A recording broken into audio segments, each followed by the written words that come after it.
What is up, everyone? I hope all of you are doing great. A small piece of advice that if you like a book, you think the content of the book is great, then you should buy the original version of the book, either in ebook format or in physical format. Please don't go for a pirated copy. Buying the original book motivates the author to provide us with a better content. Okay, so in today's question, we have a single layer conducting coil is wound with no gap between adjacent turns on a cylindrical frame of radius r. Diameter of the cross section of the wire is d. Breaking stress of the material of the wire is sigma b. At what magnitude of current will the coil rupture? So the structure would look something like this, like a solenoid, and if we wrap the wire around it, the final structure would look something like this. Let the current be I, radius is capital R, diameter of the cross section is d. Now if we concentrate on a single turn, okay, we know that the magnetic field inside the solenoid is something like this. The magnitude of the magnetic field is mu naught times number of turns per unit length times I.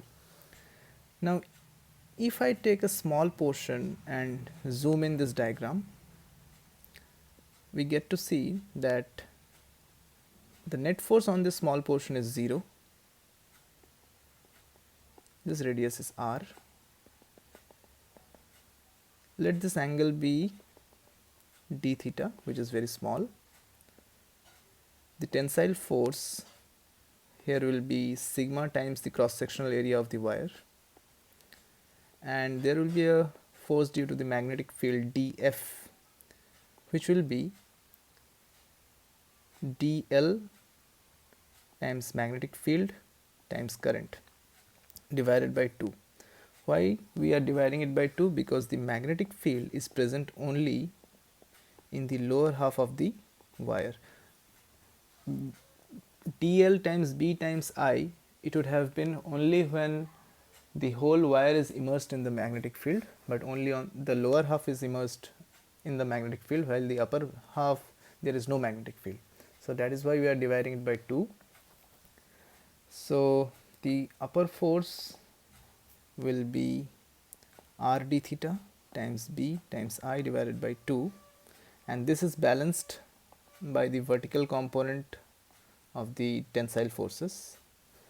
So dF will be 2 times sigma a d theta, sine d theta by 2, because this angle is d theta by 2. So we have half r d theta, b will be mu naught times number of turns per unit length times I equals 2 sigma pi d divided by 2 whole square. As d theta is very small, we can write it like this. D theta gets cancelled out, 2 gets cancelled out. So we have half times r mu naught number of turns per unit length times current. So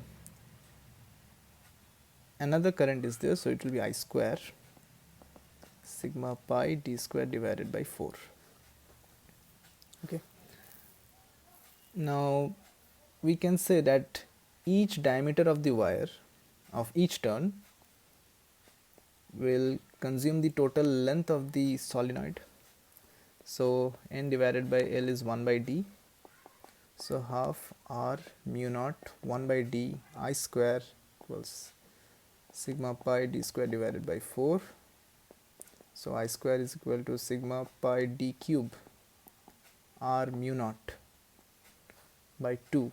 So the final current that would rupture the wire will be this one.